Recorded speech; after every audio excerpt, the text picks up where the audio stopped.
In Germany, Interpol agent Lewis watches as his partner Thomas meets with a mysterious informant who says he has juicy information about the International Bank of Business and Credit, IBBC. He still needs time to figure things out, so before he leaves, Thomas makes him swear that he'll bring real proof of his intelligence to their next meeting. On his way out, he calls Assistant District Attorney Eleanor to tell her what little he knows. As he's about to cross the street, he suddenly grabs his arm, throws up, and falls to the ground unconscious. As soon as Lewis sees this, he runs over to Thomas to see if he's okay, but a car hits him and knocks him out as well. Later, Lewis wakes up in good health at the hospital, but Thomas is dead. When he goes to the morgue to identify the body, the doctor tells him that the person died of a heart attack. Lewis doesn't believe the doctor and checks the body again. This lets him find a small scar from a syringe on Thomas's neck, so Lewis asks the police to do a proper autopsy because this smells like murder. While this was going on, Eleanor was trying to convince her coworkers at the district attorney's office in New York that this contact Thomas made could be the break they needed. They were skeptical though, because if the investigation goes on, it will probably run into red tape. Lewis calls and tells them that Thomas has died, so Eleanor has to fly to Berlin right away. Eleanor and Lewis meet with the federal police sometime later. They say that there are signs that point to hydrocyanic poisoning, but the police think that this is just circumstantial evidence. They also say that the tests for poisons came back negative, so they don't see why they should think this is murder. Eleanor and Lewis have no choice but to admit that they have been looking into the IBBC for 2 years, ever since they got information that this bank is used for things like laundering money, funding terrorism, and trading arms. They still don't know who Thomas met, and they haven't been able to get in touch with him in 12 hours, so he may have died or gone missing. The police aren't happy that they didn't know about any of this before, and they explain that they won't be able to go after the IBBC in Germany if they only have rumors to go on. They also tell Lewis that he needs to be careful because of his past.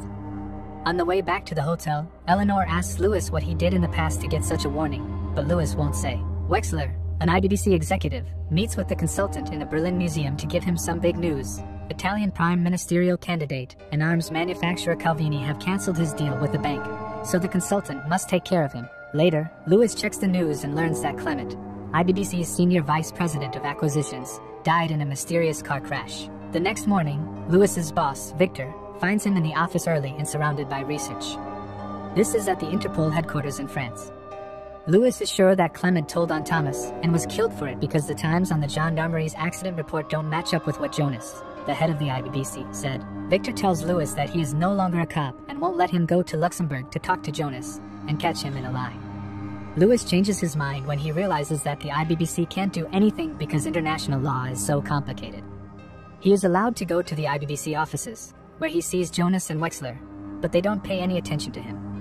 Instead, White, the bank's lawyer, and the commissioner of the gendarmerie meet with Lewis. Lewis is angry that he can't meet with Jonas as promised, but he still tells Jonas why he's there and points out that the report and Jonas' statement have different times. The commissioner grabs the report and tells him right away that his employees just made a typing mistake. Lewis has no choice but to leave without a fight. As he is leaving, Eleanor calls him to tell him that the full tox analysis they ran on Thomas's body is inconclusive because the levels of cyanide in his blood are not high enough to count as poisoning. Lewis is so scared now that if someone accidentally bumps into him, he turns around and grabs them pretty hard, thinking they are also trying to poison him. But it was just some random bank customer. Later in the evening, Eleanor keeps calling Clement's wife to ask if she knows anything. The poor woman doesn't want to be bothered anymore, but Eleanor tells her that her husband probably died and it wasn't an accident. She gives her a phone number in case she remembers anything. The next second, Eleanor gets a message from Clement's wife. She says she didn't know her husband was meeting with Interpol, but he was in touch with Calvini about illegal weapons. Lewis shows up at Victor's house to tell him that the bank paid off the gendarmerie to change the report. Victor wants Lewis to come inside, but Lewis takes Victor's phone and destroys it after finding a bug inside. Victor agrees to take his dog for a walk while they talk outside. Lewis tells them that he and Eleanor both found bugs in their homes. Victor wants to tell their bosses about this, but Lewis stops him. He says that if they make noise, they won't be able to catch these guys in secret. Lewis shows him a picture of Clement with Calvini and tells him what Eleanor has learned so far. Victor then gives Lewis permission to go to Milan. In the meantime, an unknown sniper is shooting a special bullet. He puts it in a box and sends it to Italy, where police captain Barillo picks it up. A few days later, Lewis and Eleanor go to Milan, where they meet Inspector Trudy, who oversees Calvini's latest political rally. Eleanor says that she can tell Louis isn't eating or sleeping well and tells him he needs to take better care of himself so he doesn't crash as he did 2 years ago.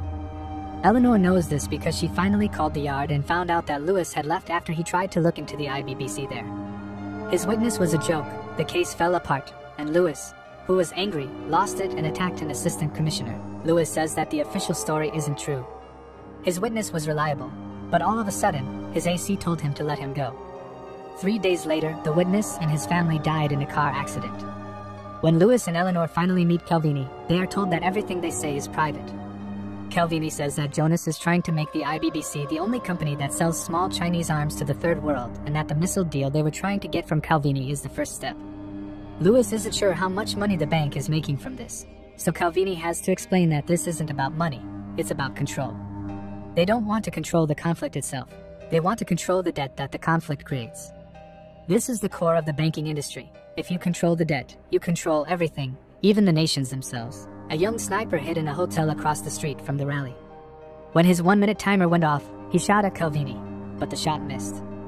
Calvini was killed by a second shot, but it did not come from the same person. As the crowd started to panic, Louis and Eleanor came out of a cafe to see what was going on, and Barillo took his men inside the hotel, pretending to have seen the sniper through the window even though he already knew where he was. The police found the sniper trying to get away and shot him on the spot. Barillo then planted the bullet he had gotten in the mail to make it look like this person had really killed Calvini. Louis saw that the police were going into the hotel, so he went in too. He found the consultant running out the back door. He then followed him out into the streets, closely followed by Eleanor and Cerruti. Once they were outside, they couldn't find the consultant, but Eleanor walked up to a car where someone was sitting. Yes, this was the consultant. He hit her with his car and then drove off. Eleanor was fine, but she could barely move, so Cerruti agreed to stay with her and gave his gun to Louis so he could go after the criminal. Louis ran after the car and caught it when it stopped at a red light, but by the time he got close, the consultant had already left the car.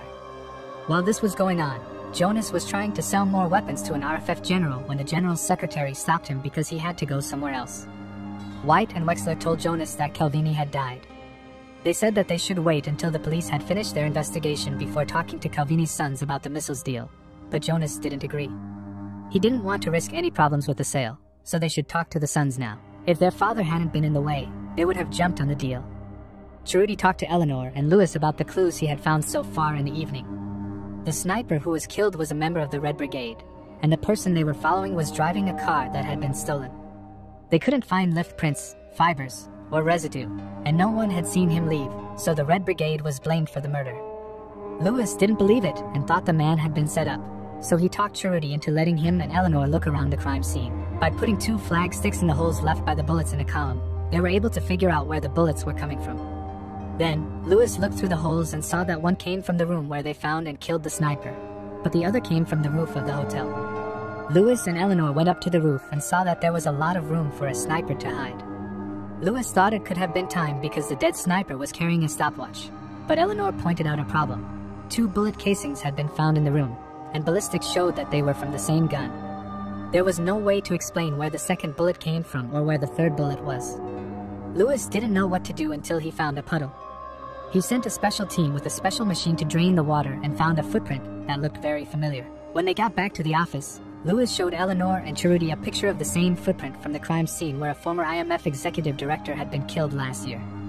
They figured out that the same sniper had killed both people. Louis and the detectives take the footprints to the lab and find out that there is a good chance that they match.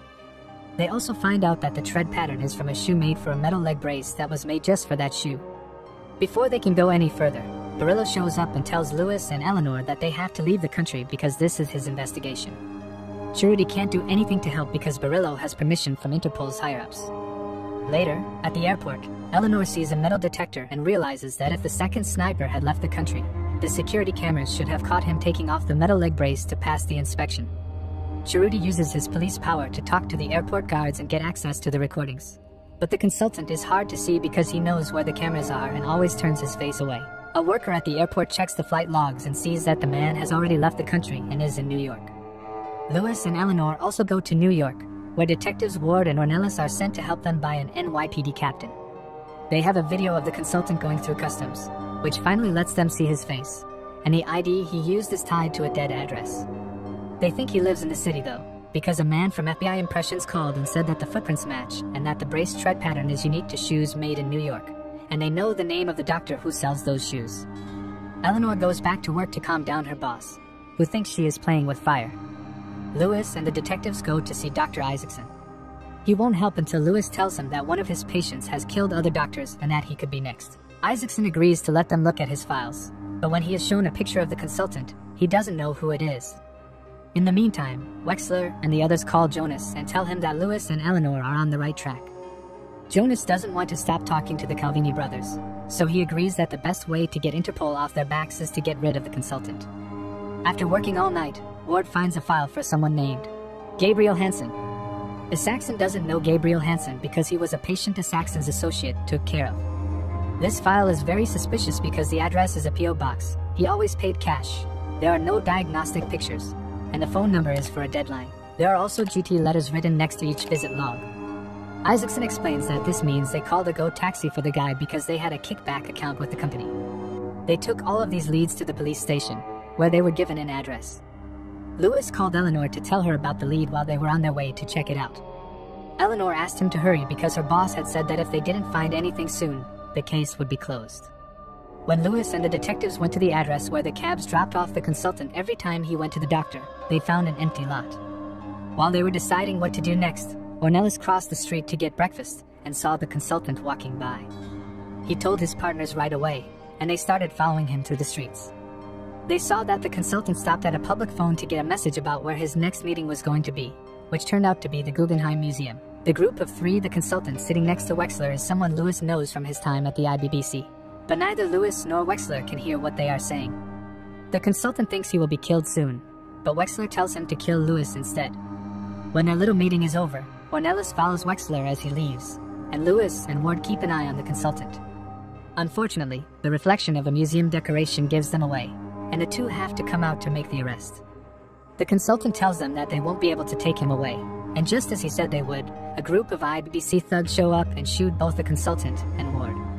The detective dies right away, but the consultant is wearing a bulletproof vest and lives. The thugs keep shooting at them, and Lewis shoots back, killing a couple of them as he makes his way back to the consultant. The consultant is also shooting back, and he tells Lewis that if they want to stay alive, they should work together. Lewis agrees, and after helping him take off the vest so he can breathe again, they hide in a hallway, where a bullet just misses Lewis's ear. By pushing a wheelchair out, they create a distraction that lets them run back out and shoot another group of bad guys. The men just keep coming, and one of them kills the consultant. So, Lewis shoots at the chandelier to make it fall on top of the bad guys. This gives him and the consultant a chance to get away before the police show up. The consultant sadly dies before he can give any advice. Eleanor pulls some strings in the evening to get Lewis out of the police station, and she also brings a special intelligence report on Wexler.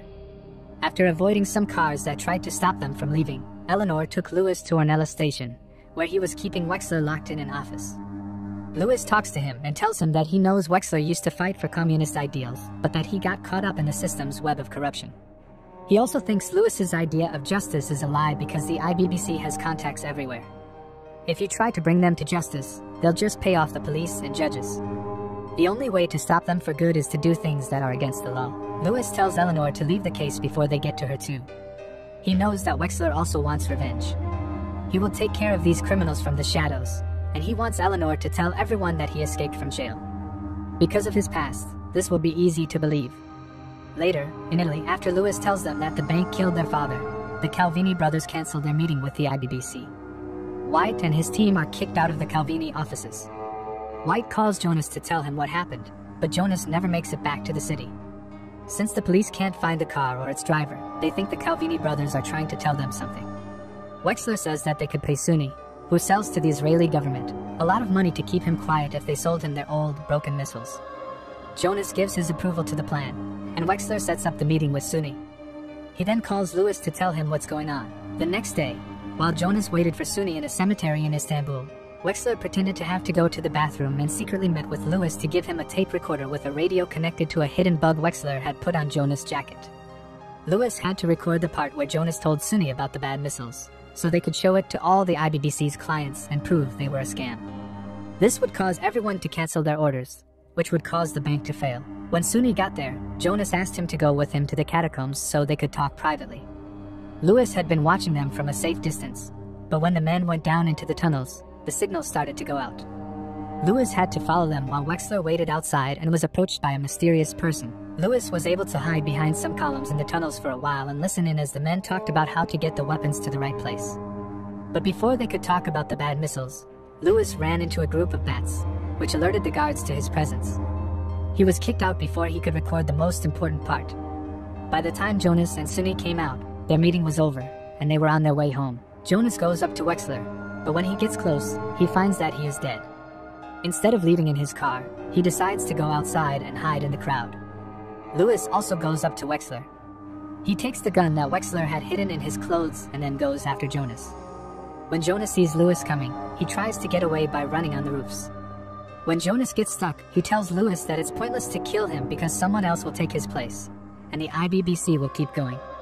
This makes Lewis think twice about killing him. At that moment, a hitman hired by the Calvini brothers shows up and kills Jonas.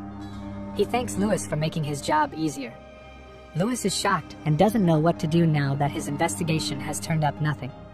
Just like Jonas said, it would happen. Someone else takes over his job, and the IBBC keeps growing. But their aggressive behavior and incredible growth make even the government suspicious. So the American Senate finally lets Eleanor do a full investigation.